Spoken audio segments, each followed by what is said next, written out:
This is the Drive-In Podcast. Take one. Bada bing, bada boom. Welcome to the 100th episode ever of the Drive-In Podcast. On today's episode, we have our spoiler and spoiler-free review for the MCU's Doctor Strange in the Multiverse of Madness. So use the bathroom now, grab that popcorn, and enjoy episode 100 of the Drive-In Podcast. Howdy doody. Welcome to the 100th episode of the Drive-In Podcast. We've hit the century mark, Ricky Flicks. Shout out us. Shout out us. We've made 100 episodes with this project we conceived of at the beginning of the pandemic. How do you feel, Ricky, about hitting the Hundy mark? So first off, Dr. O, good to be on the horn with you, as always. And for the 100th episode, like you said, 100 seems like a lot. It does seem like a lot, but it really feels like it's going quickly. I feel like we're just getting started, but we're already at 100, which is kind of crazy. So at the end of the day, we got plenty more left in the tank, but we've been doing this for a while now. It's eye-opening. So thank you to all the listeners who have been with us for 100 episodes. And hopefully you'll be there when we're on recording number 200, 300, 1,000, 2,000, right? You know, I know we'll be doing this into our 80s episode 10,000. I'll be in a mental ward in a wheelchair, barely be able to speak, but I'll be doing this podcast. So episode 100, it seems like it's right in our wheelhouse. It seems very fitting that our 100th episode is one of the most anticipated Marvel projects of Phase 4, Doctor Strange in the Multiverse of Madness. We're going to give you the Rotten Tomatoes score. We're going to give you the IMDb score. We'll give you the audience score, and then we're diving right in with a spoiler-free review. We'll give you a heads up when we're jumping into spoilers, which there are plenty, and they're must talk. They must be discussed on this podcast. We'd be doing a disservice to all the loyal listeners if we did not talk about the happenings in this film. So, Ricky Flicks, let's go to the synopsis. Let's go to the IMDb and everything. So, synopsis reads, in Marvel Studios, Doctor Strange in the Multiverse of Madness, the MCU unlocks the multiverse and pushes its boundaries further than ever before. Journey into the unknown with Doctor Strange, who, with the help of mystical allies, both old and new, traverses the mind-bending and dangerous alternate realities of the multiverse to confront a mysterious new adversary. This movie is rated 76% on the thermometer, along with an 88% audience score. IMDb, it's hitting a 7.6 out of 10. So before we go into our initial reactions, Ricky Flicks, going into the theater, or even, I guess, the 2 years leading up to this movie, what were your expectations? What did you hope to see? What were you hoping to feel upon leaving the theater? I think that the expectations were very high. Now, in our most anticipated draft of 2022, we did not have this movie on there. But expectations-wise, this was big. We're going into this Phase 4 or whatever of the MCU, which has been dominated by the multiverse talk and this theme of the multiverse and variants and multiple dimensions and things like that. Who's at the heart of it? Doctor Strange and Wanda, who are both in this movie. And this movie is literally called the Multiverse of Madness, with these two characters surrounding this big idea that's surrounding the biggest piece of property IP in the world, I would say right now, with it, which is Marvel. Yes, over Star Wars. And just because the name alone, I think, just shows the expectations for the biggest property, biggest franchise, its biggest theme surrounding this movie. That's where my expectations were with the Multiverse of Madness. I agree. It felt like this was going to be a culmination of all the projects that preceded it in Phase 4, whether we talk about Loki, Spider-Man No Way Home, WandaVision, all teasing aspects of the multiverse. So when you see Multiverse of Madness and you see the trailers leading up to this movie, the inclusion of certain characters such as Professor X, played by Patrick Stewart, you your expectations go through the roof. You think this is because like the phase 4 projects we've seen, they've teased it, but there hasn't been a moment where we see a clear direction for the MCU. We just know the multiverse is on the horizon. So going into this, we also have Doctor Strange and, as you said, Wanda Maximoff. Seems like at the time, like when the trailers come out, you think these are the two potential centerpieces for the future of the MCU. Like Doctor Strange, Benedict Cumberbatch. I was excited to see him. Like I see the way he interacts with Tony Stark in Infinity War, okay? And then you see a lot of like the core phase 1 and phase 2 heroes kind of gone out by the wayside. They're not involved with the MCU to this point. So now we have Benedict Cumberbatch coming off an Oscar nomination. He's very much in the talk with one of the best actors going right now. He is must watch whenever he puts out a project. So what you got, the expectations like with the multiverse, how is it going to like kind of wrap up phase 4 or actually like lead into the future of the MCU, the big name, and then Elizabeth Olsen coming off WandaVision, arguably the most successful Disney Plus show that Marvel's had so far. All right. So where do I want to go from here? So Cumberbatch and Doctor Strange, do you think he has a future as a centerpiece of Marvel Studios? I want to say yes because I really do like Doctor Strange, Benedict Cumberbatch, and the character itself. It's a Tony Stark similar type of character with his isms and how smart he is, but yet very sarcastic and funny. And he's just an alpha, and you could see that.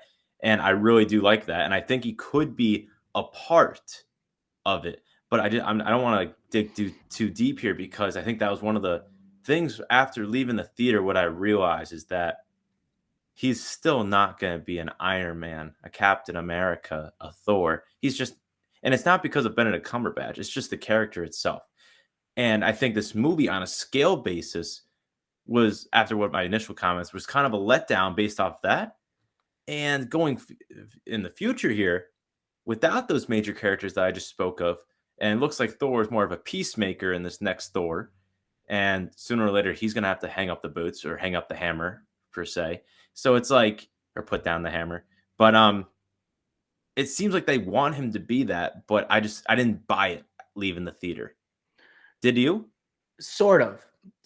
I want him to be a centerpiece, but I think the story they told, I mean, the writing wasn't very complex in this movie, but I think they were driving at the fact that he isn't Tony Stark in terms of maybe becoming this great team player that Tony Stark learns to become. Maybe you have to tell more of Doctor Strange's story here. It seems like they began to tell that story, but he's got to be the one holding the knife. He has to be the one in control in order to be the superhero that saves the world and like does so much good. So maybe like he has to be a little bit selfish and he can't have the life that he craves, like to be with Christine and to, I guess, be the person that he wants to be. He's just who he is, it's just kind of how it goes. But what were your initial reactions leaving the theater? You mentioned you're a little bit disappointed. Anything else you want to add to it before we jump into the movie itself? All right. I think we need to preface the audience here based on my theater experience. So we get into the theater, okay? IMAX sold out, like awesome vibes going in, right? Marvel event. We see a bunch of trailers. We see a sneak peek of something, which I'm sure we'll talk about at the end of this pod. It's not related to Multiverse of Madness, but we have to talk about it, Dr. O. Talk about it now. You can talk about it now if you want. But I want to talk about my experience here. We'll maintain the focus. And then right when Nicole Kidman comes on the screen, all right, so the movie's about to get started. The trailers are done. I have 2 seats open next to me. I'm thinking, oh, man, like 2 people didn't show up. Probably got COVID or something. Like, awesome. Free armrest, a little extra leg room. And then right when the Marvel banner drops, the music drops, these 2 girls, like middle schoolers, come in. They're wearing Marvel pajamas, Marvel sweatshirt, and they just keep yapping. I'm like, this can't be good. And throughout the movie, when I say every scene, I mean every scene, and almost every piece of dialogue in the movie, these 2 girls were just yapping. And they were like big fan girls, like fan comic book fans. So like love the nerdiness aspect of it, but like shut the F up. Like it was so bad, Doctor. I cannot stress how bad it was. Did Like you I literally ever couldn't hear myself think sometimes. They were talking out loud. did you ever consider saying something? I had a stare down. You had a It was stare down.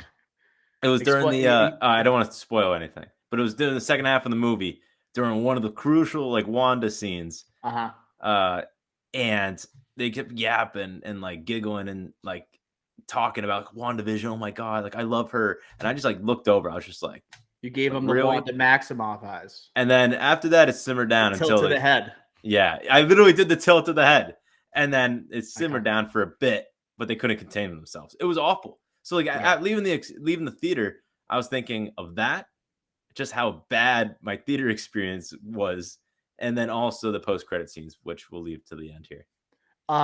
Yeah, so I guess we should mention that Ricky Flicks and I, we saw the movie together along with our mother and father and our sister, along with our cousin and our uncle. It was a full-on family affair to go see Doctor Strange in the Multiverse of Madness in IMAX, okay?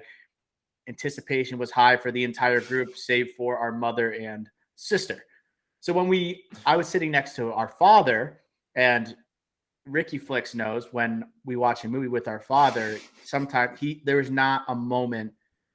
You will never find that you can sit through an entire movie without him saying something. Like you can't sit in peace. He will try and throw a little joke out there when it's completely dead quiet. He'll be that guy, but not too loud for the entire audience to hear. He'll be like dead quiet, and he'll be like, "Wanda, you psycho," or something like that.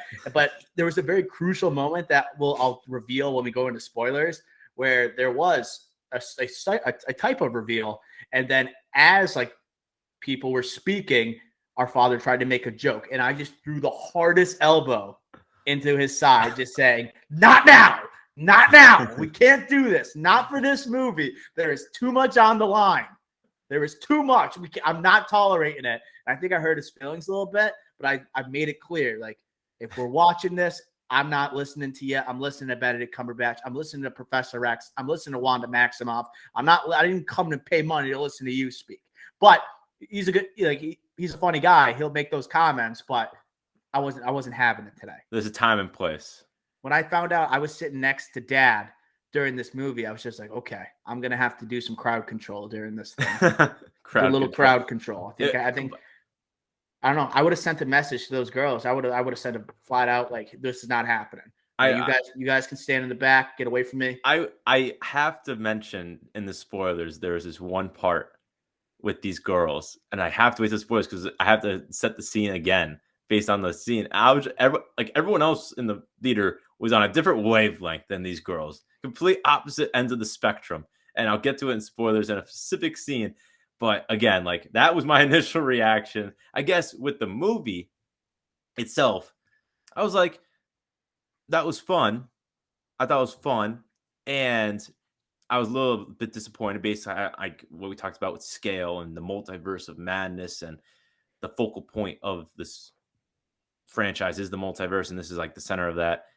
But like, should I be thinking of this movie as like, oh, that was a fun popcorn movie when it should have been more than that? The expectations were a lot higher than that. That's what I was thinking about, and how I was kind of like on a letdown. But like, it wasn't like a bad movie at all. It's just like not what I wanted it to be. I'm in the same boat. So I did put this down. Like, this is a fun, entertaining popcorn movie. 100%. I had a blast seeing this in theaters. But when we talk about the anticipation, like, is it going to lend itself and hint at, right, or just reveal the end game of this new phase of the Marvel Universe? You might be disappointed if you see this movie. It's a little more smaller scale than what was anticipated. And Multiverse of Madness, you just expect like the craziest things to happen, right? Madness. You expect madness. But Multiverse. I feel like this movie kind of suffered from coming off Spider-Man No Way Home. We know initially it was supposed to come out before Spider-Man No Way Home. And I think the Multiverse of Madness, they were supposed to reveal that this was going to kind of set up the potential for multiple Spider-Men to show up in No Way Home, rather than Ned Leeds like learning how to use like the sling ring in a matter of 10 seconds and like shuttling in Tobey Maguire and Andrew Garfield. Okay, if this movie came before No Way Home, it would have been more coherent in terms of the fuller scope of the MCU, and that sucks. That it ended up, I guess Feige and company had to do a little damage control as a result. But it also, sorry, go ahead. No, you finish your thought. I have a thought on that after. But I also wanted to say, along with like the damage control idea, I also felt like we know Scott Derrickson left this movie as director after initially directing the first Doctor Strange. Creative differences, okay, might like we know he is a horror director as well. So I was thinking like, why doesn't he want to do the Multiverse of Madness, which leans even more heavily into the horror realm? And then you have Sam Raimi coming in, talk about damage control, trying to come in, make this movie kind of like play out Marvel's vision, but also like put his stamp on it. So I felt like you could tell the release dates got messed up. You could tell there was multiple directors in this movie because at points, like you could split this movie in half and think you were watching two different films. Like the first part of it, I think it's like it's pretty generic in terms of the way an MCU movie literally looks on screen. And then the second half, it's all Sam Raimi. And we'll go into the details in a bit. Yeah. But that's what I felt. It was a little disjointed, but it had moments. It had Marvel moments. And I definitely, like, I had a great time. You're exactly right. And like what you got to, that's why I let you speak there. Cause like, that's exactly what I was going to say. Like the first half and the second half you could see, and we can't just talk about like, give this movie a pass because of No Way Home. Yes. That clearly this would have been a better movie if it came out before No Way Home. Yes. Ned Leeds would not have been doing the freaking opening thing. And it would have been America. Yeah. The sling ring. And it would have been America Chavez doing it. Would have made a lot more sense. Yes. But we cannot give them the No Way Home pass here. This movie was incoherent at times. It was a mess at times. And I remember on this podcast, on the checkup, when we talked about the reshoots. And again, you just report the news. You just report the news. I'm not coming at you. I'm just angry at this because I let myself give them the benefit of the doubt, Marvel, because I trusted them. But no more, because when you hear about these reshoots, you think, oh, it's because it's coming out after No Way Home. You hear about like all this, like Sam Raimi didn't know the ending of this movie until he was halfway done with it. Like he didn't know that the own ending to his movie. Like that's why I'm not going to get. I think that's a lot of Marvel directors. To be honest. He just openly talks about it. That's absurd, and that makes sense why all these movies that have come out recently, besides the ones with creative directors that also write and control the whole movie, Taika Waititi, Ryan Coogler, like those are the best movies. Ragnarok, Black Panther, the best movies around these directors that have full control, and they're not Marvelified by the formula. Like this movie clearly was Marvelified, and I think by the first half especially, and eventually what it all came out to be. Yes, you had your Sam Raimi moments, which were, I think, the best parts of this movie, actually, but it's still, you could still see the dysfunction on the screen in the finished product, and we can't just give them the No Way Home pass. I'm not going to do it, won't do it, will not ever do it anymore.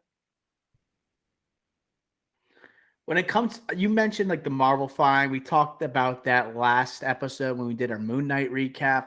Like they're going to have like their way because you can't just give the reins over to Sam Raimi. It's impossible. He's not logical enough about the continuity of this universe. Okay. He came in for damage control. He wasn't there the entire time. So it's hard to say like, I mean, it's hard to put blame any which way. I guess like the blame you would put on is like the actual, you have to have continuity. So Marvel itself. Yeah. Right? So it's not. Yeah. They brought on Michael, the Loki writer. Like they pulled him from Loki to come on to this. Like it's crazy the dysfunction with this movie. And we were so like, we just like gave them a pass and like, no, like dysfunction's real. Like damage control is real. We're not necessarily giving them a pass, but it also like the release dates, they weren't the only studio that was like having to shift around what movies have to go in certain times, years, dates, but they're the ones that are most affected because all they care about is timelines and continuity. Yeah, it's just like, I guess what I'm saying is, I'm not attacking you, by the way. I'm trying not to like come off that way, but it's like, we talked about this movie being a good, fun aggressive. movie. I am aggressive because like, are these movies, if they're going to be popcorn fun movies going forward, fine. Just like, don't sell us on something that it isn't. Well, that's my problem. Right. So, and I think they were nervous about this exact thought by audiences. And that's why they put Patrick Stewart in the second trailer for Multiverse of Madness.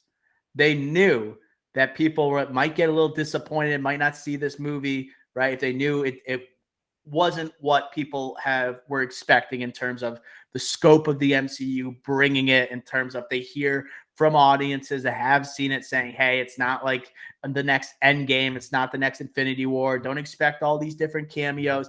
Let's just show you that Patrick Stewart's in this movie, right? And once you see that, and you know it's the yellow chair along with the Patrick Stewart from the Bryan Singer X-Men movies, okay? When you have that, right, it just lends into the idea of Multiverse of Madness. So that's what it comes with. It's the marketing of it.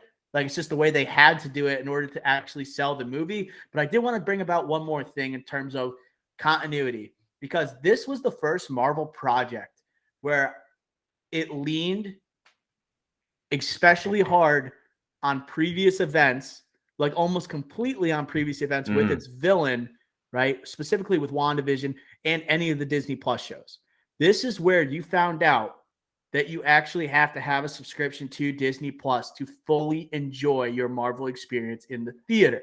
Yes, they make some references to Wanda, right? And try and give her character some background for any new type of audiences that are seeing this movie. But it very much felt like you had to have understood the events of WandaVision to actually understand her motives in this movie. It wouldn't have worked. Like, it wouldn't have made sense, okay, without WandaVision. That was necessary. They talk about her kids. They show her kids. So it's just in that moment, like, if you have no idea, let's say this is your first Marvel movie, you're lost from the get-go. You have no idea what's happening. But you know maybe who Wanda Maximoff is from Infinity War and Endgame when she's taking on Thanos. But if you don't know what happened in Westview, in this world she created, the trauma that she goes through, you're lost. Agreed? I completely agree. I'm going to say something here that might come off the wrong way, but to be honest, like, I think we need like a self-check here. Like, Marvel's turning in, like, Marvel, owned by Disney.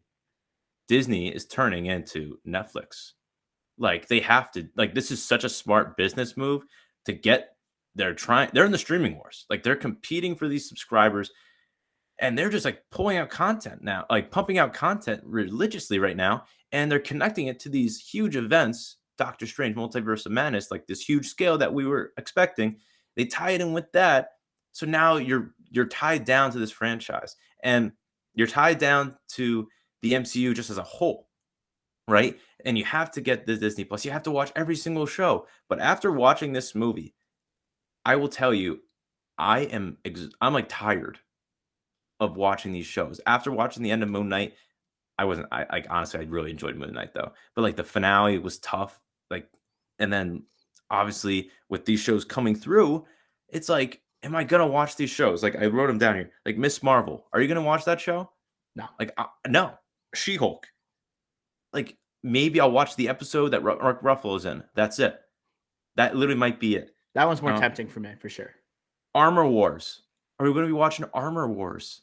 Like, Echo, Ironheart. Like, are we going to be watching these shows? I think this is an opportunity for Marvel to look at, and Kevin Feige, because Kevin Feige, he's not the one who just says we need to make Disney Plus shows. That's Disney saying, Marvel, you need to do this to keep up with the streaming wars. But I think they can learn from this experience potentially. Look at the response from the audience, okay? Because this is a movie where afterwards, when everyone's stopped in the theater, everyone's waiting for the second post-credit scene, I've never seen so many people Googling. I've never seen so many people Googling after a movie. It was insane. Whether it was about Wanda Maximoff, what happened prior to this movie, to her character, okay, through WandaVision, whether it was about the things that happened or the references that were made to like series like What If.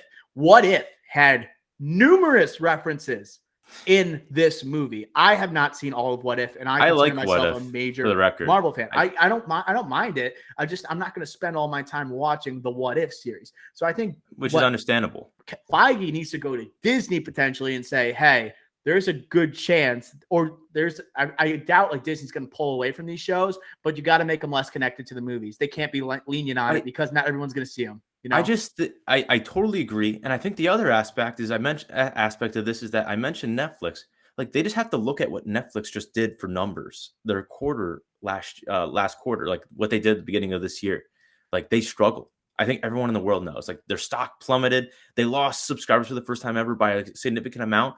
They're going to continue. They're so desperate. They're going to crack down on password sharing even more. Is They're that partially desperate. because of Disney Plus though, and these Marvel shows?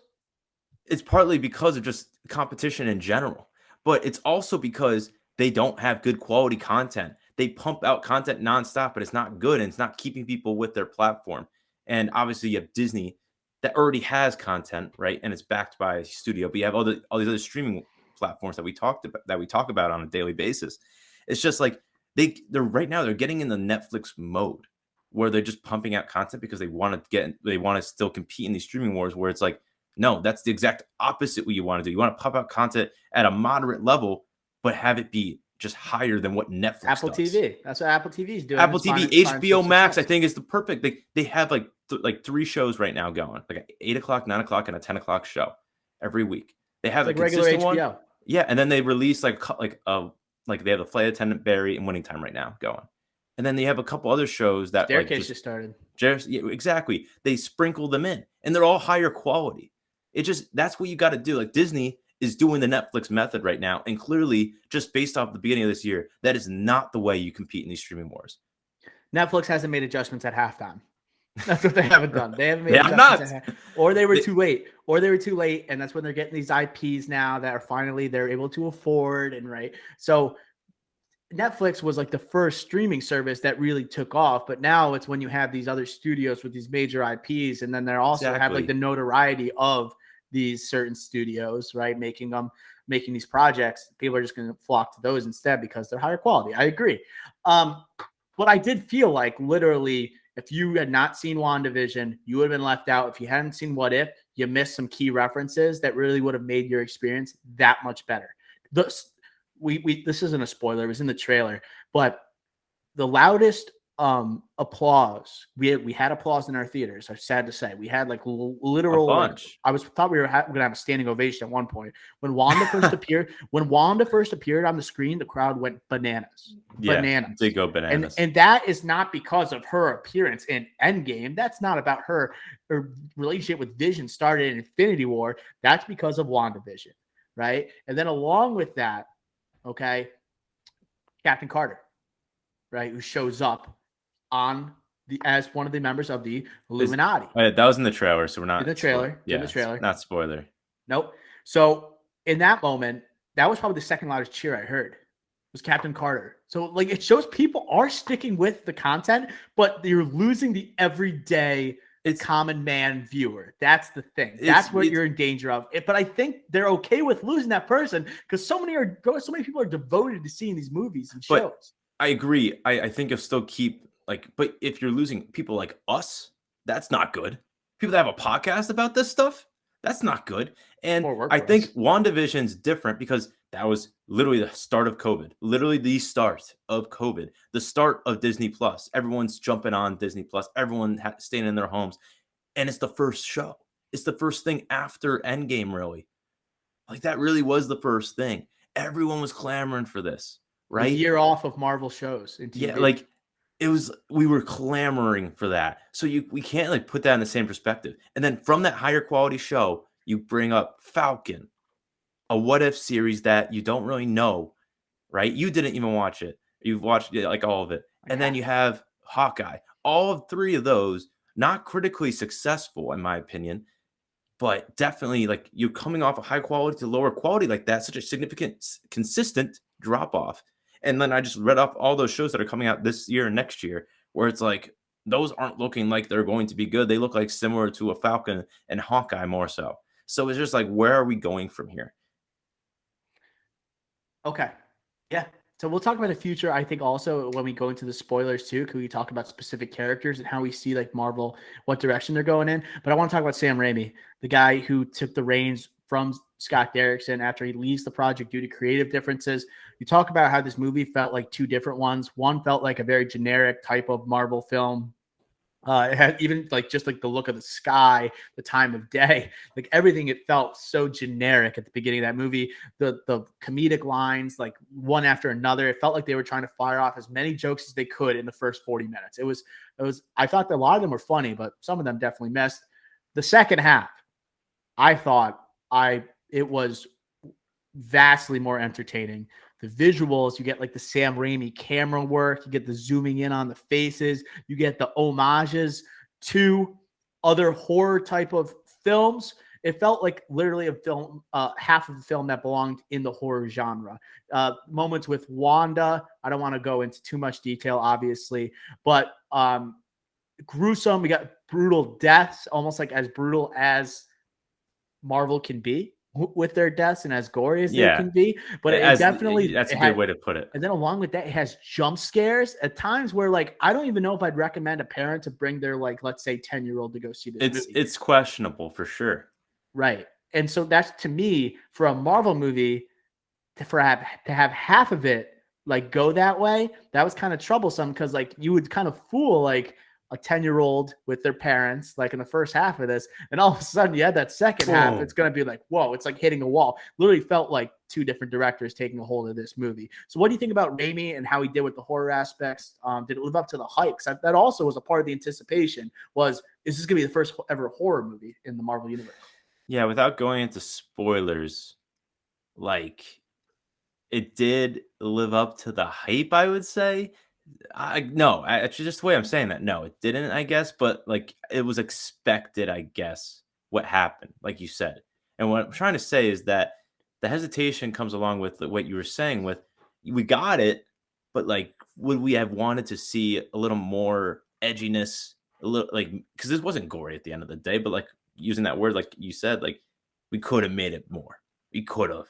Yeah. And it could have been crazy. Like it really could have been. If I feel like the first half, especially if you like look back at the first half of this movie, like there were parts where like we definitely could have dove in here, and in the second half, it's like it could have gone deeper. So yes, like I'm happy with what we got because it could have been just what you said, like kid, like definitely kids could have gone and see this movie. But now I'm like, you know what? I'm happy with what we got. I just wish I saw more. But I'm not gonna like put that as a like a demerit or whatever against like a rating because I do think it was satisfiable. Yes, 100%. Where and then in that like having my father next to me, like jumping up and down, popcorn flying out of like the freaking tin, just like going everywhere. I'm like that's what we're looking for. This is a Sam Raimi film, and you could tell it was a Sam Raimi film. And I feel like Marvel, like Sam Raimi, like what I liked about this movie, it wasn't trying to be too deep. Like Sam Raimi, he was trying to scare you at points. He was trying to truly entertain you. But like recent Marvel properties, there's been times with like we just saw Moon Knight. They try and dive into mental health, dissociative identity disorder, right? A little bit of heavy type of themes there. Then you go to Eternals, they get Chloe Zhao, talk about taking care of the earth and like preserving the earth, all these type of themes. Like, yeah, it's a little deep. Sometimes we just got to be able to get scared and also root for our heroes, you know? So people might hate on also the writing of this movie. Like, I don't think it was good, right? But, and maybe they didn't dive into the characters as much as they should have. But it was also refreshing to just go to a movie and not have to feel like I have to put on my analysis goggles. Okay, I got to see, well, what does this writing really mean? What are they trying to get at? What kind of statement are they trying to make about America today or the globe today? Like, I'm just happy with Doctor Strange throwing musical notes and hurling them as freaking daggers at people. I'm okay with like just gory deaths, sort of gory, right? Um, our favorite heroes like facing each other as adversaries. Like I'm just all in for that aspect. Don't have to like put pressure on me to like actually pay attention too much. Just enjoy the ride. This was a roller coaster. Starts off a little bit slow, but then you feel like you're going up and down, up and down, up and down for the whole second half of the movie, and you're accelerating with speed. All right. Sometimes just give me that. And I like how Marvel is just like Sam Raimi, do your thing in the second half rather than, okay, what are we trying to say about the world today, you know? I definitely like that breath of fresh air. Like definitely like some of that I don't know, just like that comfortability watching the movie, and it was like that compared to like being like stressed out, like I guess you would say. Obviously I'm not stressed out. It's a movie, it's not real life, but like when you're watching those themes, deeper themes, it's like that. But they I will say, like you mentioned the writing, they did try a little bit of that. Like they did. They did. And like again, we talked about the scale of this movie. Like I'm telling you, they did try. Especially with Doctor Strange, like, being happy. Like I was gonna start this podcast off. If it wasn't our 100th episode, I would have just gone on a bit on the be happy because I thought that was a joke. I really like it. I didn't think it was very successful. It was just surface level, at though. the end You of know, it was surface level. It didn't go right, deep. but yeah, which was like again, like I'm with you on this, but I just think that they did try. Like at points, some harder than others, and I don't think they wish went that too they hard could. with it. We'll just disagree on that. Yeah. In terms of, let's talk about performances here, because we talked about our anticipation as seeing Benedict Cumberbatch as the centerpiece of the MCU's future, and then Elizabeth Olsen and her momentum that she's carrying after WandaVision into this movie. Then we have new characters being introduced with America Chavez. So let's start off with Cumberbatch. How do you think he did in this movie? It's a follow-up to Doctor Strange. Yeah, like with that was another thing with Doctor Strange. It's like Doctor Strange isn't like a movie I go back to and watch, you know. But like I did not go back to and watch before this one. But like I still remember. I think I like if you watch it once and you have a decent memory, like you that's enough. Um, but like because comparing his performance to this one, and in between that time frame, it's been like 6 years. 2016 movie, so it's been a long time. And I still think he has evolved since then. Like he was a great his best performance in my eyes was Infinity War. 100%. And then he's had his cameos in Ragnarok and Endgame as well. So like he's really grown with the MCU audience, with us, and to more of a beloved character where we questioned at the beginning of this podcast, is he going to be like one of the big stars, one of the leaders of this next phase of Marvel? And I still think like he carried this movie. I still think so. I guess like as the lead, I will say Wanda was terrific. We'll get into her in a bit, but do feel bad a little bit because I feel like a lot of the weight was on him for the exposition. The first half of this movie was all on him to constantly be talking in his dialogue and explaining what's going on and trying to tell us in case we didn't see the TV shows or in case we don't understand what's going on, literally explicitly saying what's going on for us as an audience member, which sometimes is better not to be said. Sometimes it is. But this one, you kind of had to do it. And I felt bad because like I felt like maybe some people won't love his performance in this because of that exposition that he had to carry. Do you agree with me on that? Or like, am I just like stretching here? So upon seeing Cumberbatch here, it felt like things were happening around him and there was performances happening around him that wouldn't have been there if he wasn't there. But it's not like he didn't really use this as a showcase. This wasn't like Wanda or Elizabeth Olsen in WandaVision, or as we just talked about with Oscar Isaac in Moon Knight. This is more of, okay, just taking you through that roller coaster. They didn't go that much in depth with the writing on his character. And you brought up something interesting, talking about how long ago Doctor Strange was. I'd argue this was more of a sequel to WandaVision than it was for Doctor Strange. Yes. You technically didn't have to see the first Doctor Strange to see this movie. It's like you didn't have to, but like, Christine Palmer was barely in the first one, bro. Like, she was barely in it. I don't know if we were going to talk. I guess another thing I was going to talk about, but also I don't know if spoilers, but he was in the trailer. Mordo. Yeah. Jesus. You missed yeah, it out like with, that's the only Lord other thing you had to say. Mordo. Yes. And the post-credit scene, I would also say it was beneficial to see Doctor Strange, but that's it. You're right. Like you're exactly right. This was literally WandaVision Part 2. Sequel with WandaVision. You don't need the first Doctor Strange. This could have been the first ever Doctor Strange movie, and you wouldn't have known. Yeah, and I don't mean to like jump barriers here, but like speaking of Wanda and WandaVision, like we basically saw WandaVision Part 2, and I think her performance was easily the best out of the bunch. 100%. And she was top. Like she was awesome. I thought she was amazing. Even the first half of the movie, we talk about being like not the horror Sam Raimi aspect. She was the best part of the first half. I really liked her in this role. She is Scarlet. Like, what has she done? Like since Age of Ultron, like she has been this character for so long. She's devoted so much of her time to it, and you could tell in this movie that it's basically WandaVision again, and how much like the dedication to this character she has. You see it in this movie. She has the screen time to showcase it, and she showcases it with her acting, her performance. It was, I thought, the best performance in the movie by far. Honestly, you could say it's the only like great performance. Like there's some other like adequate ones, like Doctor Strange. He like Benedict Cumberbatch was good. Like he wasn't He anything did his special, like you job. said. Yeah, I think a lot of people did their jobs in this movie. Like Wong did his job. Wanda, Elizabeth Olsen was awesome. They gave her the most to work with in terms of the writing, 100%. Oh But yeah, also, it's like it's you see the character from like WandaVision, you have the familiarity with it, and you see it like taken up a notch with great Doctor point. Strange and Multiverse of Madness. It was like that character, boom, let's put it on another level. Won't go into spoilers though. Cannot do it. Will not do it. Let's talk about America Chavez, because this is interesting because America Chavez was supposed to appear.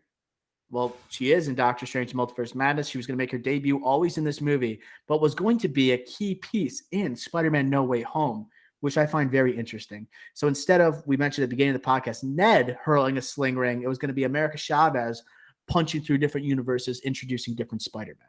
Okay. So in this situation, we almost have like a Tony Stark Spider-Man dynamic with Doctor Strange and America Chavez.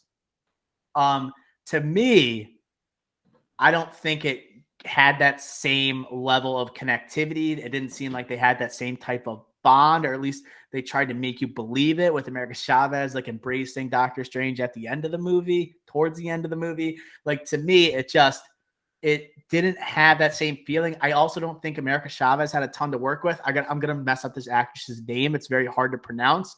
Where I got to find it. It's just an X. It's like a Shaktil Gomez. I'm sorry. I apologize to her. Got the Gomez. I know she's listening. So having her, she didn't have much to work with. She's so young. She's like 16 years old. But it seems like there's this drive by Marvel, by Feige, to have these young Avengers, young heroes start to develop. Right. Whether you look at Haley Steinfeld in Hawkeye, whether as Kate Bishop, you can look at the character like the young, Falcon the Winter Soldier with Billy and Tommy. You can look at Falcon the Winter Soldier. It's the I forgot the guy's name, the grandfather's like grandson who's eventually going to become a hero. Oh, yeah. It just seems like there's a youth movement going on. Definitely a youth movement. I don't like. There's other ones that are escaping me right now, but it seems like they're really trying to just establish you with these heroes early on. And it seemed like they were pulling back on her character a little bit because she's going to inevitably have her own series. That's what it felt like the entire time. It's smart on a business perspective. Again, don't mean to go back to the business side, but it's so smart because you get these kids to relate to other kids, the audience kids, and then they get Disney Plus and they continue to watch that. And you know what's coming out? Miss Marvel centers around a kid. So like another example, it's just, we're getting to this point where it's like this, where it's not just about the quality, it's about the business and trying to appease everything. And they aren't doing a good job of it, in my opinion. And just to get back to America Chavez, I agree that she didn't have enough to work with. They didn't give her any lines. All she did was react to like the cool things that were happening around her, or the fact that she was scared. You rarely find a moment where she has like back-to-back lines, like 2 sentences worth of like dialogue. They really tried to do this chemistry, and again, we're not in spoilers. I hate to keep saying that, but I'm just trying. I don't want to give anything away, but like just her rapport with Benedict Cumberbatch, Doctor Strange, they really tried to sell you on like, this is the Tom Holland to Doctor Strange or Tom Holland to Tony Stark. But at the end of the day, like, I don't know. I think just the writing was better. I'm not going to just say she wasn't great with those two. It's like going from Civil War into Homecoming. Like they have a relationship. Okay. So yeah, Tony Stark. Yeah. But even in Spider-Man No Way Home, though, I thought the chemistry between Tom Holland and Doctor Strange was good. And they were just together in Infinity War. But that wasn't really a mentor role. Like they were like, right, like him in No Way Home. Like Doctor Strange was more like a dad who wants to disown his son. But I like that. But I still like the chemistry between the two. Oh, yeah. And I'm not just trying to say Tom Holland's a better actor than this actor, Gomez. I'm not going to try to pronounce the first name. I just think that he didn't have enough to work with, and I think that having that prior experience with Infinity War to No Way Home helped with that chemistry, specifically with Strange and Spider-Man. We talked about Tony Stark. We just didn't get that here. And we talked about the youth movement again. Like, I just think that this is definitely a push towards that, including the ending of this movie is a push towards that, which I'm not going to say anything, but I thought was very lame as an ending. So I just think there's a continued push towards this youth movement, towards this new era of the MCU. What I liked about America Chavez and the performance by Miss Gomez is the fact that her power in the beginning of the movie, she says she only can like move from like universes is when she's scared, when she's like in fear.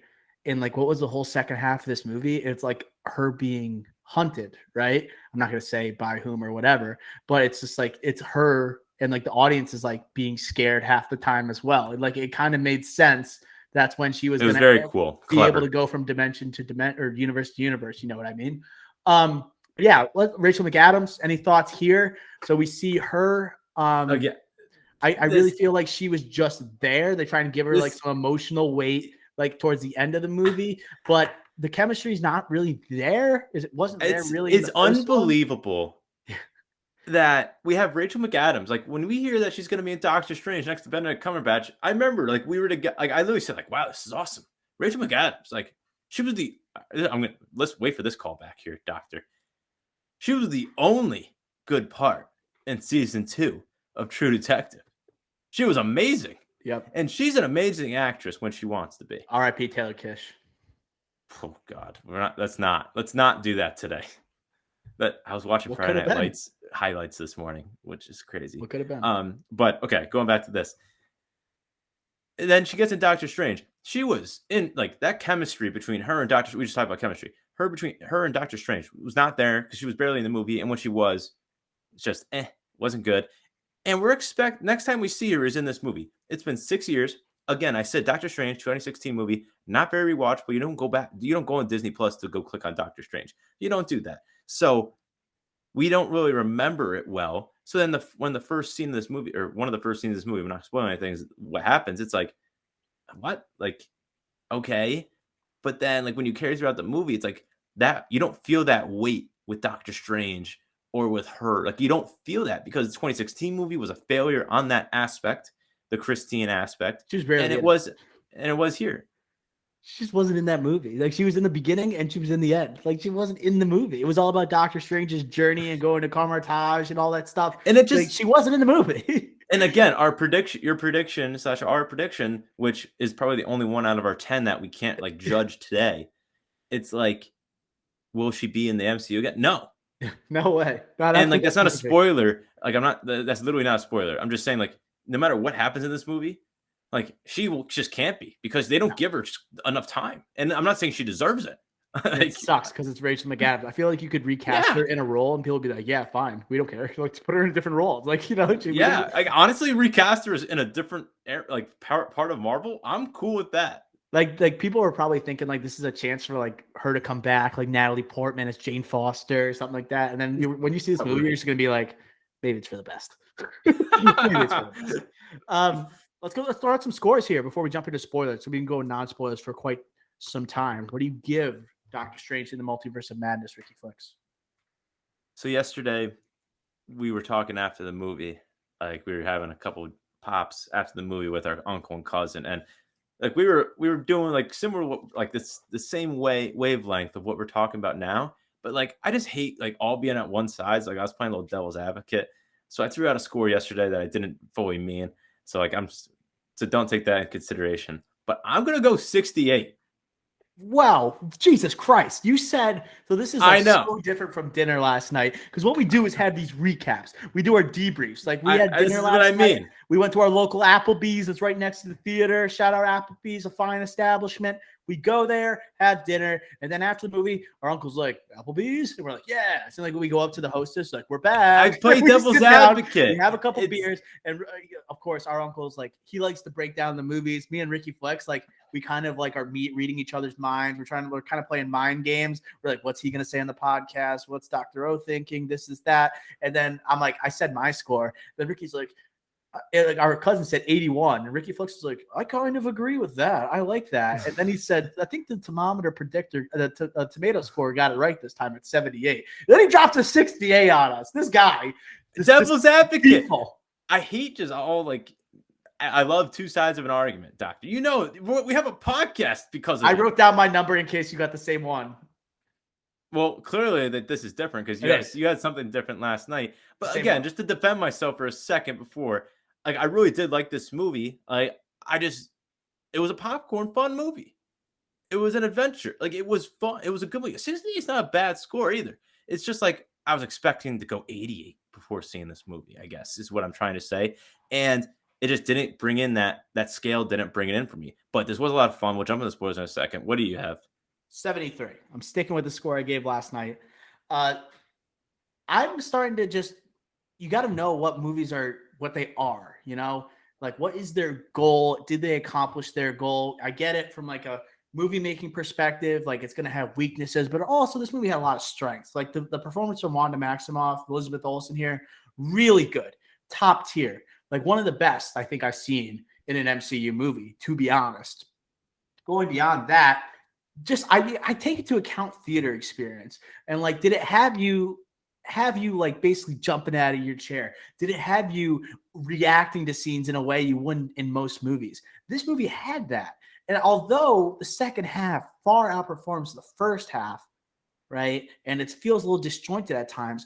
Did I walk away from the theater saying it was a great time? Yeah, I did. Yeah. Was it the best movie? But like 73, it's not like why was it a great time? Why? Because we'll talk about spoilers. Why? Horrors, genre, and then also MCU impact. Right. We'll talk about the MCU impact. It has moments here, and that matters for an MCU movie. There haven't, like, some of these shows and some of these Phase 4 movies don't have the moments that even compare to the Phase 3, the End Games, the Infinity Wars, right? Yeah, Spider-Man No Way Home had that moment, obviously. But these other movies, they don't have it. Multiverse of Madness had it. That counts for something. Theater experience matters when it comes to my score. Yeah, I agree. I think 73 probably is the right score. I think you did it now. I'm not going to change mine, but I think that's probably right. You can't say anyone's right anymore because I don't know if that's the truth or not. I can. Well, yeah, because I'm saving it for the podcast. Why would I just have got that right? And then you it was 10 minutes after the theater. But no, like the last thing before spoilers, was this better than Shang-Chi? Yeah. It's right there. I think so too. I like Shang-Chi. I think it's very similar. Doctor Strange, I will watch Doctor Strange more because I love the characters. It has the moments. It's more funny. But Shang-Chi, if you look at it as a better movie, it's probably. Exactly. But which is why I think on a score basis, like late 70s. Like Shang-Chi, I give like a 77 or something. It's like in the same ballpark. If I remember, I literally gave the exact same score for both movies. If I would do Doctor Strange like one or two above it, like points above it, just based off of moments, I guess. So whatever I gave Shang-Chi, a couple above it. I think they're very similar. Shang-Chi, it's like if you look at it like critic eyes right now, put on the goggles, like better overall, like put together movie, you would say Shang-Chi. But as a Marvel fan, and I just got to accept the fact I am who I am, I'm gonna like Doctor Strange more. It's exactly. Not because that's the characters. It's the way they're interacting, the people I'm seeing, the implications for the future of the MCU. Like that stuff matters to me. That's exactly what I wanted you to say, and that's why that's exactly Bait and hook. He got me. All right, that's gonna do it for only the spoiler review. Spoiler-free review. Yeah. That's only the non-spoiler. That's an easier way to say it. Let's now, if you've seen the movie, continue listening because we got some heavy moments to deliver on.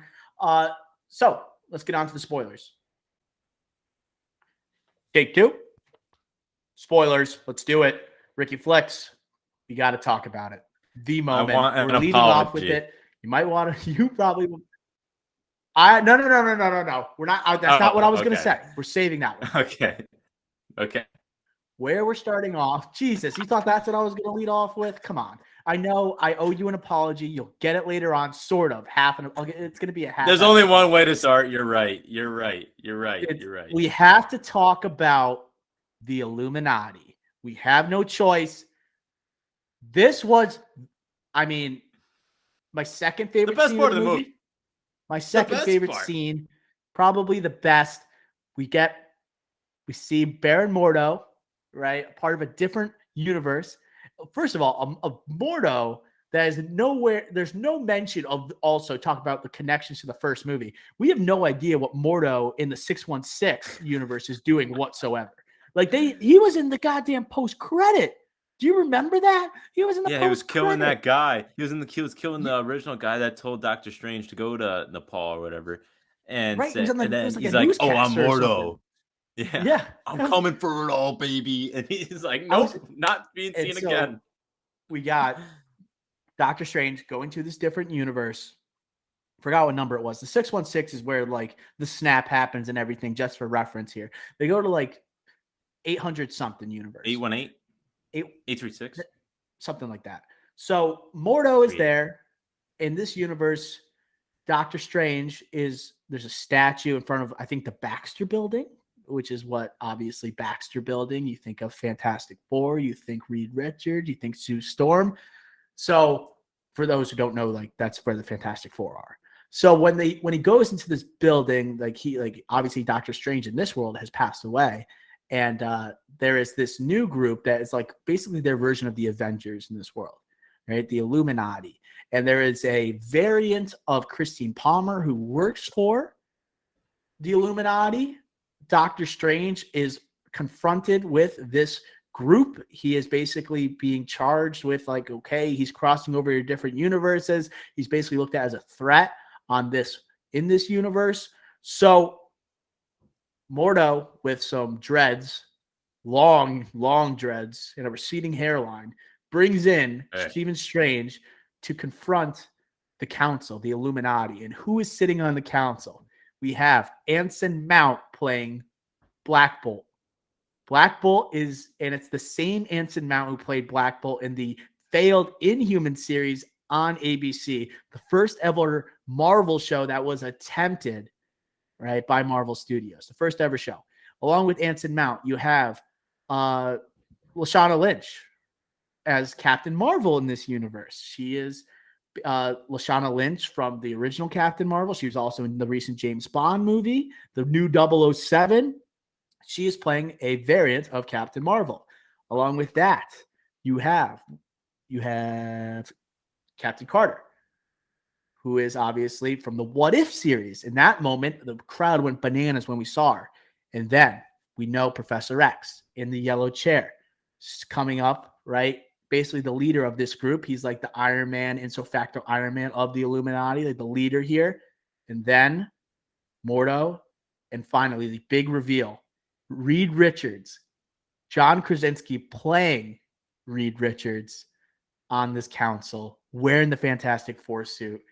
This is the moment I think the theater like exploded in that moment. So Ricky Flex, what was your reaction upon seeing Krasinski finally being revealed as Reed Richards in this universe? In the bold predictions pod, for the graphics, I used a fake picture of John Krasinski photoshopped with the Fantastic Four for the graphic, and I couldn't be happier. I was like, wow, they're doing Rosario Dawson, Ahsoka Tano, John Krasinski, Reed Richards. I did it again. Disney, you animals. Like, they really are diving into the fan service here. And now we're in spoilers, so we could talk about it. But, like, did I actually like him as Reed Richards? No. They didn't he played it so straight. He was so it was weird. I thought he was so serious. He wasn't looking at Doctor Strange. Clearly, this was filmed separately, like they not weren't all in there. one room. He was literally there. looking at the wrong spot in the room. Like, embarrassing. That just shows what we were talking about before. How disjointed. This was disjointed. Thank you. Just like, what are we doing, Sam Raimi? Like, how do you not like fix that? Give him an X to look at. Just have someone stand there. Crazy. But keep going. But again, like as far as John Krasinski, awesome to see. That was a huge, like, great theater moment. When you see him come in the frame, right? I just didn't picture him as Reed. Like, I didn't think he was good he looked the part, but he didn't act the part for Reed Richards. I think I like the four up at near the shoulder and the chest. First off, I think the suit's good, but it's in the center and his heart like right in his sternum. Don't like. I like it up here, but besides that, I think like he was playing like a former Jim. I was like, no, I want him to be a genius. Like, you are the smartest person in the room. Obviously, Professor X He is there, but was like you're arrogant, you're smart, and you're like to the point.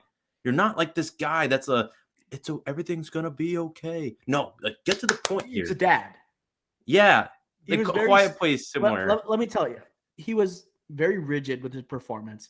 It felt like in this world, it looks like Patrick Stewart can bite the dust at any moment. It'd be like Reed Richards is gonna be the guy to replace him. It's Show just like some respect. that's like the play. That's like the way he played him. Like he's the future leader of the Illuminati, right? And he is like the wise man, even though he's no near the experience of a Patrick Stewart. So I I just thought it was good enough to see him in the suit, honestly. Have him sit there. But I do want to say, Ricky Flex, do you think this guarantees he's going to be Reed Richards in the 616 universe? Do you think we're going to see John Krasinski play Reed Richards in the future of the Marvel Cinematic Universe? Or was this simply so Kevin Feige can have the fans shut the hell up and stop telling him how to fan cast movies?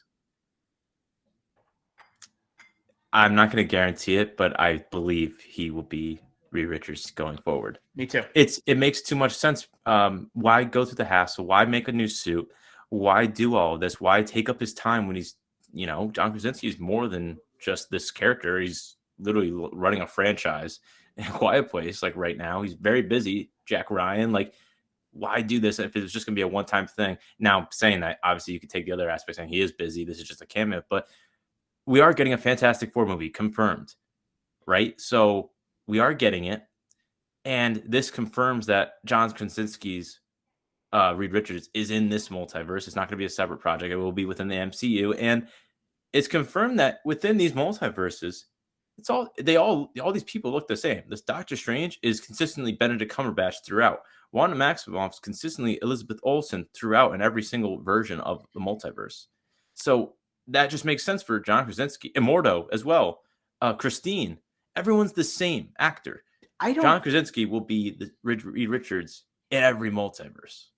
I think it's a lot more hazier than that. Like Professor X, Patrick Stewart most likely is not going to be Professor X in the 616. Like Captain Carter, like you could say the Captain America role is a variant, like technically a captain. I guess it's Sharon Carter, but it's a different variation of the hero. I get it. It's the same, whatever. Same people with Shauna Lynch, same person. But that leaves it up. But it just makes me think there's no way Patrick Stewart and Professor X is going to return to the 616 universe. It's going to be someone new. He's too old to be doing this. He said in a quote, he wasn't even sure he wanted to return for this movie because he left such an imprint on his legacy as Professor X in Logan. I do think he's going to remain the guy because you are just pulling the rug underneath like the audience's legs if you don't have him return as Reed Richards. And you even had him referencing his wife and like Sue Storm. And we know if John Krasinski's playing Reed Richards, you have Emily Blunt playing Sue Storm. That is exciting. And that is so likable of a casting where you're going to make everybody happy with this. And like you have some divisiveness with MCU fans, like unsure of the direction that it's going in. One thing you can nail is just have John Krasinski be him. He didn't have much, like, it didn't give you, I think, a true sense of what he's going to be in the 616 universe. And I'll tell you what, one of my beefs is they didn't let him be Mr. Fantastic when he fought Wanda. Yeah, they just killed him. That was BS. He looked like he was like Chef Boyardee getting shriveled up in a pan, dude, when he started trying to talk her down. But I wanted like an actual fight with Mr. Fantastic of him doing and see what the effects were going to look like. We didn't get it. They didn't really give us the chance there. It made me think like this might have been added very late. This might have been added like you talk about reshoots. Yeah. What if they said we're gonna need to like bolster this movie a little bit? Illuminati's the way we're gonna do it. We have Patrick Stewart. Let's give a hint at what Reed Richards is going to be, but not really show anything. Do something on the fly. Do it really quick. That's where it felt like, okay, that's a reshoot because you had to do more with Mr. Fantastic. I think you hit the nail on the head once again, Doctor. And I think just one more point on this would be Reed Richards has to be, no matter what, you could say, okay, fine. I get the Professor X point. But let's just say Reed Richards here in the 616 Earth That's still going to be John Krasinski, but you're saying that they would have a different Mr. Fantastic, but not named Reed Richards. No, I'm saying like Charles Xavier exists in the 616, but it's not going to be played by Patrick Stewart. Just like like I know it's the same thing you said before. It's just I think the Patrick Stewart thing makes it hazy because Gotcha. he wouldn't be in the 616. And Will John Krasinski be in the I 616? wonder with the X-Men thing, do they say like, Sounds see, like this zip is where like codes. the multiverse just like we're just using the multiverse as an excuse to do anything right now. Like that's what Marvel's doing, so we're gonna do it too. What if for Professor X they go like back in time, like our 616 is like, I don't know, like our Professor X is like 30 years younger. Like I don't know, you Like know what I'm James saying? McAvoy. And then just have James McAvoy or whoever you want as Professor X. You know what I mean? And like just cast the X-Men, not the same as the Professor X era. You know? That'd be a way to do it, I guess. But I don't know. It's just going to be, we're just going to have to wait and see. But I think we should just naturally move on to Professor X here. We got to talk about the intro. Yellow chair. Last one. Last one. Last one to take his place on the panel for the Illuminati. They do the X-Men 97 theme to make it very clear that this is the same one pretty much from the animated series. It's not necessarily the same Charles Xavier we see in the Bryan Singer movies. This is like a different version of him, okay, being played by Patrick Stewart here. But Patrick Stewart here, he got the most screen time out of any of the Illuminati members. They didn't last very long, but there 5 was minutes. they tried to make his part a little bit deeper. He has the one-on-one with Wanda. It's like trying to release Wanda from this prison she's holding. Where you had to herself see in. WandaVision for too. Like the dark hold and everything, which he's underneath the spell. He's trying to release her. But it was very much Charles Xavier. But the moment where he put his hand on his head and went and like stared into the camera with the Sam Raimi, it was like, whoo! I laughed out loud. It was so funny. He was like staring through the skull. Like I've never seen Charles Xavier's eyes get so big ever. And then they zoom into like the wide eyes of Elizabeth Olsen. But my cousin next to us to go like, why are they zooming in so much in their eyes? I'm like, that's Sam Raimi, dude. That's Sam Raimi, dude. But that moment, the Illuminati was the inciting incident for like, that's when like the movie got good. Yeah. You know, like, right then and there. And then the rest of the movie almost was like, yep, we're good now. That's another good example of like things happening around Benedict Cumberbatch while he like his main job is to move the plot. Where it's like he goes to the Illuminati, they tell him which is crazy. They tell him where the Book of Ashanti is, then he goes to the book and he knows what to do and everything. So in that moment, it made sense. I also, when they all finally meet Wanda and they try and talk her down, talking about the Illuminati, when they all just get eviscerated like immediately, I get very much X-Force vibes from Deadpool. Yes, that's what I was gonna say. I have it written down. X-Force.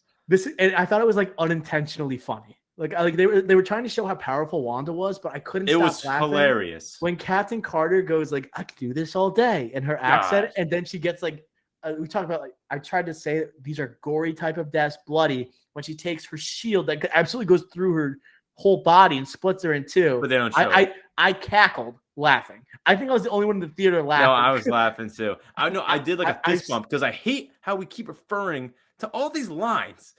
Especially that moment, one. Though. And I was like, I literally said, kill her. I was like, she needs to get off the screen. And then literally immediately, boom, I was like, fist bump. And like, I know her, like, I rolled my eyes. Like, I was like, holy crap, are we doing this right now? Recent MCU history. Like, obviously, that reminded me when that person in Moon Knight asked Layla in Cairo, like, are you an Egyptian superhero? Yes. And she's like, I am. And then in this moment where it's like, I could do this all day. It's just you're waiting for those MCU moments and like those clips that are coming out, the highlight reel, put it on there. But the funny thing is when people see that clip, they're going to know like she just gets sliced in half by her own shield a second later. And also Captain Marvel as a variant can't take on Scarlet Witch. That's another thing I've written down. Captain Marvel. So, she's basically Superwoman. No, she's basically, so this Dave definitely puts an end to this discussion for strongest Avenger because it was between her and Wanda just absolutely obliterated her. I think they didn't do her justice personally. I think Captain Marvel's a lot stronger than that. But still, I think after seeing this movie, by far and away, Wanda is the strongest Avenger. It's not even a question. And then just real quick, just because like my hesitation earlier about like the goriness or the violence in this movie, why I hesitated is because I was waiting for the spoilers. So like when she enters the Illuminati, Wanda, and she's splitting the machines in half, but instead of blood, it's like the oil. You Yeah. know, like that's It's on so her Marvel to face. do. Yeah, but That's like it has Sam the Raimi look. too. It Evil looks like Dead, where Sam it's like Raimi, blood Evil is coming Dead. down their It face. looks like, and then she steps on something. She has a limp, so she looks like she's the zombie from What If. You know, so Yep. like another reference there The to a Disney Shining. Plus property, The Shining. Jack Nicholson there. We'll talk about her in a Um, second. but yeah, so that's why I hesitated in the beginning because like they didn't it was not gory, but it was like it tried, like it did all it could while keeping it kid friendly to make it like this is violent, like it's bloody, but it wasn't truly. So, and like lastly, just want to throw in Black Bolt here. It's just funny because like he is so insignificant to like the whole entire scope of the MCU. When she goes like, "What mouth?" and then like she takes away his mouth, and then his head explodes. I was just like, "Yes, this is what we're looking for." And then the movie takes off. But I think we need to talk about. We are too excited when we jumped into spoilers. We had to talk about the Illuminati scene, but we got to talk about Wanda being treated as the main villain in this. Want to call it a sequel? So what did you think about the decision to have Elizabeth Olsen play the villain after, right, her whole experience in WandaVision? What was that? Do you think that was a wise decision? Do you second guess it? Tell me your thoughts. So again, this was one of the bold predictions I said that we didn't follow through on, but My fault. they hinted at it with the death. They hinted at it, and I think that you're right when you were saying it in the bold predictions pod, where like they already did that, but they just did it again, which is like I thought they would, but like I didn't think they would go in depth again. Like she would have to go round two, like it's like she would literally have to go see her kids to realize that, oh, I shouldn't be taking over minds. Oh, I shouldn't be killing everything in sight to go see not my real kids, but a different set of my kids. Like we didn't. You should have already learned that, but they did hint at her being the big bad in a significant way earlier, so I wasn't surprised that she was the big bad, but I was surprised that they went as in depth in her character in this movie. I was I'll say it, I was upset that she was the main villain. Not because I expected someone bigger. It's just the part I couldn't shut up about it after the movie.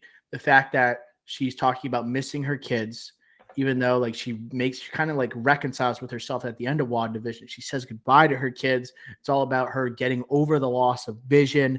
It seems like they're just going right back to her like lamenting on her losses and then now doing it on a larger scale. It felt like we're just rehashing things from WandaVision. And obviously it feels like a sequel to WandaVision. I also don't like how she is basically a villain in back-to-back projects from someone that's like not notoriously, but famously a hero. Famously a hero. So to have her be a quasi-villain in WandaVision and then a straight-up evil witch in this movie, I don't necessarily like that because like you look at WandaVision, like people look at her as like part of the future of the MCU. I don't. First of all, I don't think she's dead. We'll get to that, but I do think she's going to have a hard time returning to the MCU and be accepted by both audiences and by heroes surrounding her. Like she tried to like end universes. Like she has tried to hunt down a 16-year-old kid and kill her. Like to me, that's messed up. And I do have a comparison to this character to another major fan, like fan universe. Okay. I feel that Elizabeth Olsen as Scarlet Witch is similar to Daenerys Targaryen in Game of Thrones. Yeah, that's the comp. That is the comp. It is they're very powerful beings. They're easy to root for. They're heroes at the beginning. Strong, right? powerful. Strong, powerful. They move on. You sense there's a darkness in them. They have dark pasts. Okay. They're confronted with moments where you think they're going to turn bad, but we know deep down they're not bad. But the last time we see them, or when it comes down to the highest stakes of the show or the connected universe, they're going to be evil, but do people actually buy that? Like, are they saying, like, are they not exactly buy it, but are they okay with that? When Daenerys Targaryen is starting to burn down King's Landing, people are like, I don't know if I'm like on board with this. This is kind of crazy. This is nuts. Like, she is worse than Cersei. Like, we got it. She had some darkness in her, but then I think she was going to be taking down everybody in her path on the way? No. Did I think Elizabeth Olsen, she had like, I keep saying Elizabeth Olsen. Did Wanda Maximoff have some darkness inside of her? That goes all the way back to Winter Soldier, the post-credit scene. We knew that was there. WandaVision, yes. But then to have her as the main adversary against another Avenger, that's where I'm just like, okay, we're taking a little bit too far. Like, she already was portrayed as a villain before. She's a young, exciting actress. I have a hard time believing she's going to be accepted in the future unless they're going to take one of her variants from another universe and bring her into the 616. You can do anything in these multiverse. You kind of just said it, really. Honestly, like, you pretty much put it together. But at the end of the day, dude, like, again, I really thought she'd be a villain here. I don't think she's dead, but they definitely try to tell you that she's dead, which another bold prediction. But yeah, no, I honestly don't have anything else to add. Okay. You really just summed it up really well. Okay. Thank you. I appreciate that. I'll take it as a compliment. Let's talk about some references to other MCU properties. Let's talk about What If, because there was a bunch of What If references here. Whether you talk about the zombies at the end, right? And like that moment where Doctor Strange, I forgot what quote he said exactly. He's like, I never said living. And then it's like, it's like those like Marvel quotes, those one-liners, and all of a sudden this like hand starts bursting through. It's like, oh my God, zombies. The crowd is going crazy. But then it's Sharon Carter, What If, and then you have Stephen Strange, evil Stephen Strange that was taken over. Strange, yeah. Sinister Strange that's taken over by the what's it called? The Darkhold. The Darkhold. Okay. They didn't have the line in the trailer though, where he goes like, "Things just got out of hand." Yeah, they didn't. I was waiting for it. I'm like, come on, you take that away from us. But what do you think about the connections to like What If? Do you think are we going to see more of this in the future? Or do you think this was very specific to Doctor Strange and the Multiverse of Madness? Well, they took one thing that everyone liked, which was the Sharon Carter, or Peggy Carter. I think we've been saying Sharon, but Peggy Carter.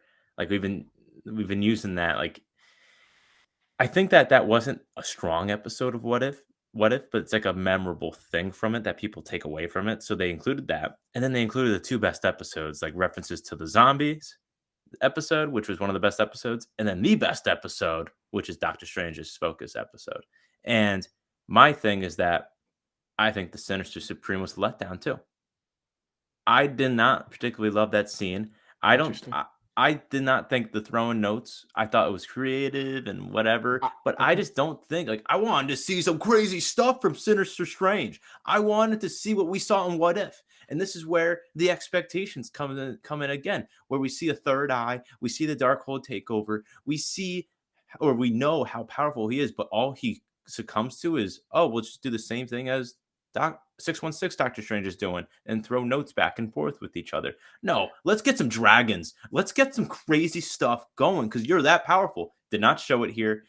Very underwhelming, I would say, for the character that he is. So in terms of that moment, when it feels like the whole plot, like the whole movie felt like, as we said before, Doctor Strange is just moving the plot from place to place. That was the moment where he could have gone for it all. He wasn't bad in the scene, but I didn't take away a lot from the performances there.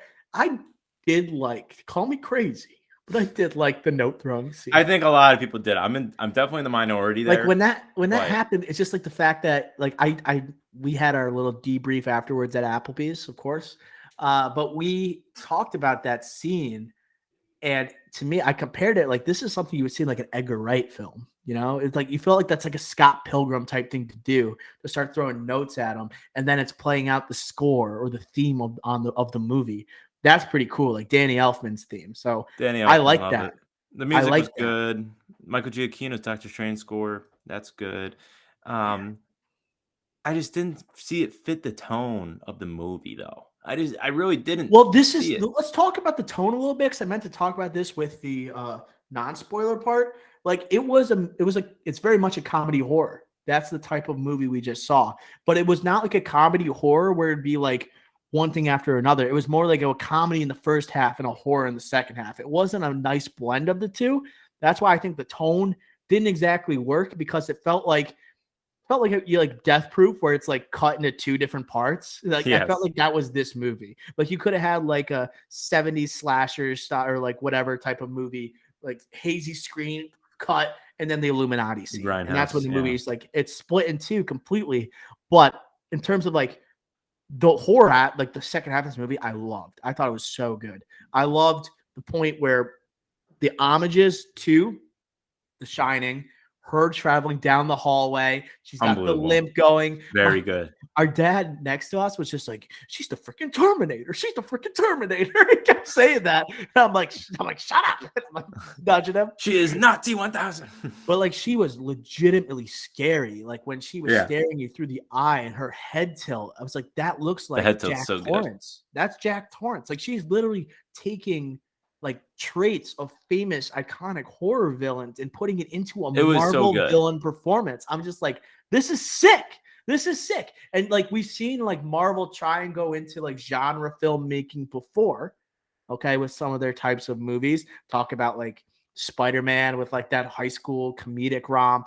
Even you want to talk about Doctor Strange, the first one, felt like it was like trying to be like, you know, Inception, you know, like that type of like, I don't know, like prestige. I like that though. Type of the film. visuals, right? The visuals I'm not saying it's bad. I'm just saying that was an example of like what this movie could have been if they just went in on that the entire time. You could still have your quips that are thrown in. You know, like Sam Raimi, he likes to have like some of those lines in his movies. Like he's not afraid to have those comedic elements, but try and blend them more rather than just feel like it's two different things. And that wasn't his fault necessarily. I just mentioned the visuals though. Just real brief. I did not think the visuals were that great in this movie. First scene was god awful. Yeah, I don't think that was good. I do think the second scene, what's his name? Starts with the G, right? The Garnito, the monster. That one looked pretty good. That visual was good. But like going through the multiverses, visuals not great in my opinion, especially compared to the first one, which was 6 years ago. So that was a little shocking to me. And then real quick again, like with the universes, really underwhelming, I think. Basically the only thing that we saw were like a lot of environmentally friendly things, and food's usually free, and red means green, green is red, like at a stoplight.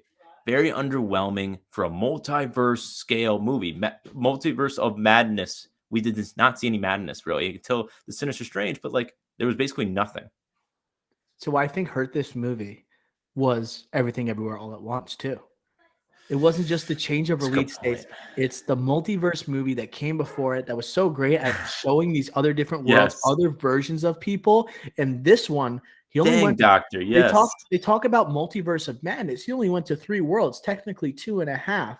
And in his way there, they did not feel very different from one another, other than the fact that one universe was collapsing on itself. There was they showed really briefly him and America Chavez traveling through really quickly these different universes where they're like paint and stuff, and they're different types of people. It was like them trying to be everything everywhere all at once, but it just they didn't go into that theme, the multiverse theme. Like that's what Multiverse of Everything Everywhere All at Once just owned that idea.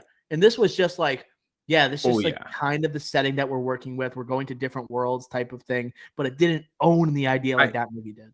I completely agree. And like this going back to the Sinister Strange world, that was like a poor man's Inception. Like, you know what I mean? That was just like that. They adopt genres, but they never truly own it because they're slave to the actual IP of Marvel. Literally, when I watched that, I was like, and the formula. Literally, when I watched that, and then we talk about 2016's Doctor Strange, I'm like, God damn! Like, if Christopher Nolan got his hands on Doctor Strange, like, and he did his own trilogy. Now that would be amazing to watch. Those visuals, like holy crap! Get Hans Zimmer on board or Giacchino back. Like we could be working with some. Obviously, we would never do it. Like I'm just saying, like that's what I was thinking about when gets his Oscar. Like Sam Raimi, like I don't know, like if he gets his Oscar, Nolan, what do you do? Like a Marvel movie or a DC movie again. Like he I- did Batman. Like, come on. You think he's gonna have some good ideas at the end of the Marvel like run? He'll be like, I I'll just- do something so different that from yeah. everybody else. But like, don't you agree? Like, I think that like when I saw that, I was like, that's a poor man's Inception. Like, that's not good. They were trying to be Inception, yes. Yeah. And I was just like, damn, Christopher Nolan, like he would kill this Inception type vibes in 2016's Doctor Strange version. And then that, like, he definitely would have killed this. But yeah, I guess other spoilers here. Ending. Wanda, so powerful, strongest Avenger. It makes sense that no one can beat her, so she has to beat herself, basically. That all makes sense. I think that was good. I just think the drawback is we've already seen that. Literally, we've already seen that in WandaVision. Almost the exact same thing. And the last line from the other Wanda, we can't even understand what she said. I still don't know to this day. I don't know. No one in our theater knew. I think everyone in that moment turned to each other and said, "What they say? What they say? What they say?" Poor editing and sound control, volume control, terrible. So I don't know if that's because IMAX, like Tenet. I know I've discussed this. We heard everything else. Yeah, we heard everything else except that one. Did this Sokovia accent come back? Like, what was going on there? I don't know, but that's such a core line, and we don't even know what it is to this day. I was gonna say also, people have. I want to get your thoughts on this because like this didn't register with me immediately, just because I was taking this movie from more surface level than I guess some audience members. Some people are beefing with the fact that they don't appreciate how Wanda is portrayed as this mother who can't control her emotions, who's on the hunt for her children. Did this type of like concerning theme cross your mind at all when you were watching, or did you only like have you heard that idea or concept at all yet, Ricky Flex? So I was thinking in this day and age, while watching this movie, I was thinking how this, like exactly what you said, would respond to audiences. But I think that's off the table when when I think Wong goes like, "You're a monster," and then she goes, "I'm a mother." Oh, that was bad. Yeah, so like when she said that, I was like, they know what they're doing.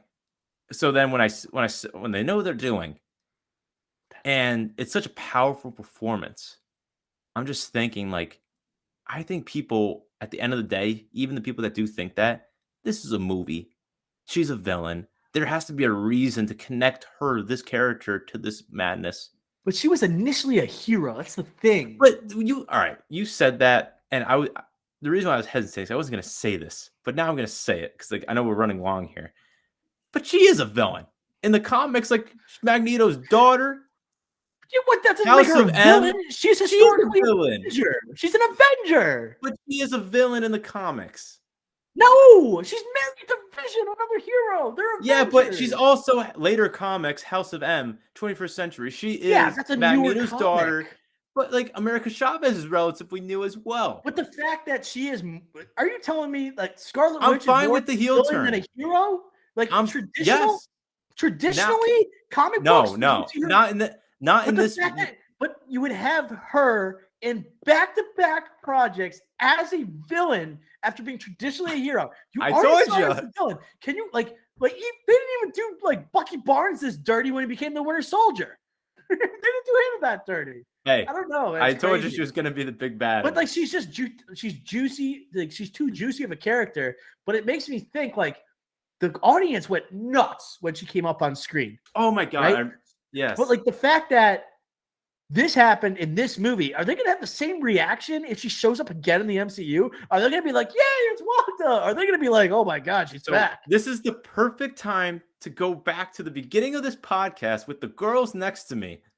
So when literally they're saying like, I think Wong was saying, or Benedict or Doctor Strange was saying like, "You're going to kill all these people just to see your boys again," and she goes like, "Yeah." The girls next to me were like, "You go, girl." I was like, "What?" They literally said, "You go, girl." I was like, "What are we doing? We're gonna kill 100+ people just so she can see two kids that aren't even hers in a different universe?" I mean, that was wild. They literally said, "You go, girl," and like we're clapping, like they like a. I was like, "What are you?" I would be like, "Put those hands away before I put them away for you." But the whole theater was like, "Oh," like that was like I think you remember, like in the theater, like when it was like the first time she said like she will kill like anybody in her way, and these girls are like, "You go, girl," but everyone else was like, you could hear like, oh, like the awes from the crowd.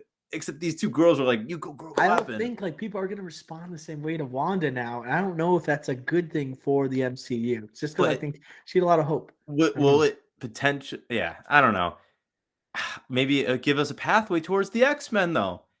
She could be the path towards the X-Men. I thought for a second Ian McAdams was gonna show up in like that rock sequence when she was underneath those rocks. Wanda. I wanted the and post-credit scene. And Professor X was there. I was like, is Ian McKellen about to show up as Magneto? Should we get to the post-credit scene? Because like I was let down. We'll talk about it right now. I'll tell you what. This is one of the worst post-credit scenes in the history of Marvel.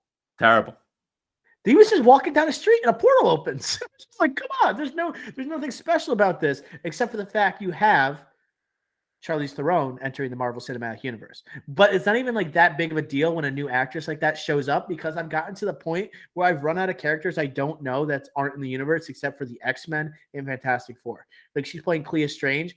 I have no idea who that is. And she's dressed up like that. Like you take away all the excitement when you're doing like these very obscure heroes. Except for the fact it's exciting Charlize Theron is playing it. I was excited when Harry Styles was playing Eros, but he also added the fact he's the brother of Thanos. Like she didn't even say who she was. Like she didn't even say her name. So I'm just weird. like, it's just showing a movie star is going to join the MCU, which we already know like a bunch are right now. Like at least in the Harry Styles one, they're like, I am Eros, I am the god of sex, and I am the brother of Thanos. I was just like, okay, this guy's legit. This girl, I'm just like, this girl looks like a Power Ranger, and she doesn't play it up at all. Saying who she was. Like, am I supposed to know who this is? They just clarified what we saw a minute ago before with the third eye, and that the third eye isn't going to be like a dark hold against them. He's going to use it for good, which is like similar to the comics, right? Just a quick background, I guess, of Clea, or however you pronounce it. So niece of Dormammu, a niece of Dormammu, villain in Doctor Strange, 2016 Doctor Strange, niece, love interest of Doctor Strange. You mentioned the last names; they do get married eventually. So probably in this franchise, probably will. Charlize Theron, Benedict Cumberbatch, power couple. Sheesh. So probably third movie, like looking ahead to Doctor Strange. What's next for him? Probably him and Charlize taking down Dormammu together and like love interest kindling there. Hopefully better chemistry. And this looks good for our Rachel McAdams prediction that she won't be in the MCU anymore. Yeah. If they're introducing the wife, it seems like they've closed the door on that possibility. I think we should save our recap of our predictions for next time. I don't know if we have the time right now, but I will say I will issue the apology now. I apologize to Ricky Flex for dismissing the fact and threatening to throw him off the podcast for saying that Wanda's going to die in this movie, because in a way she kind of does die. But I think we both agree we're going to see her again. But I just needed to apologize because I think I'm not the only one who thought that was crazy to think of. That would have been crazy. The big bad, like, I just think that you just didn't you like Wanda so much. I understand your viewpoint, and I don't want an apology for that one. That is what I wanted. She's like not even like one of my favorites, though. I'm just saying, like, she sees so much potential as a hero in this universe to resort. Hey, you never know. They were just like, she's too good as a villain. I'm like, no. Hey, this town loves a comeback story. Shut up. I'll have to throw you off the podcast again. Barry Keoghan, shout out. Sorry. You good? No, it's just my phone. Ignore.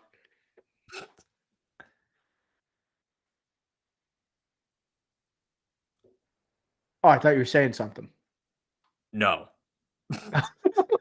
Sorry. I will say, Doctor. I just got a text from J-Man. Oh, man. And it's actually funny. So he said, just is it about the podcast? It's about Wanda. So we'll give J-Man's quick review of WandaVision. It's not like an actual review, but he said, just came out of AMC. Unreal. Your bold prediction.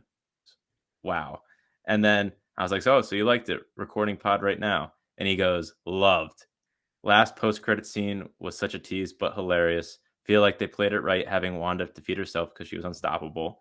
And then he goes, I know Joke was making fun of you for saying Wanda was going to die to his buddy on the way to the movie. And now I look like a fool. It was a bold prediction. I wish we followed through. You got to be more persistent against me. Yeah, I'll take some of the blame on that. All right. But it's out there. It is recorded that you said that on a podcast. So if people are wondering if anyone called it, people start to dismiss that. The Drive-In podcast said it. More specifically, Ricky Flicks did. I literally said your name's on the graphic if we put that on there. So you literally. Bruce Campbell, good to see him in this movie, though. You know, it keeps up with the gag with the Sam Raimi movies, how he shows up all through the Spider-Man and see his relationship during the Evil Dead movies. Check those out if you haven't. Like, they're interesting, like throwback horror watch. Good for around Halloween time. All right. That's going to do it for episode 100 of the Drive-In podcast. 100. If for those who have not caught up with our feed, we're releasing 3 to 4 episodes a week at this point. I think we're due. Our last one, we did our 10 bold predictions. So in case you did spoiler free, and you're skipping ahead to this point somehow, I'm going to make sure you check out those 10 bold predictions. Make sure you check out our Moon Knight recap that's doing numbers right now on the YouTube, and make sure you listen to it on anywhere you get your podcasts. Make sure you follow us on social media to get all the clips of future episodes along with past episodes. Next week, I don't think we have a major review lined up, but we will have a checkup. We will have a draft of some sort. And maybe we'll do a little TV review with either Barry, Winning Time, maybe a conglomerate of different shows that we will be summing up and recapping. I think we have Winning Time finale next week. I think we should do a podcast on that, Ricky Flicks. Yeah. So like check up Tuesday, like tomorrow, for you listening. Recap of TV on Wednesday, draft of some sorts. We'll figure that out. We'll figure it out. We'll let you know what the schedule is tomorrow. Oh, sorry. Excuse me. Sunday. We're recording on Saturday. You'll know the schedule by the time this comes out. Exactly. All right. That's going to do it for episode 100 of the Drive-In podcast. Until next time, we will smell ya.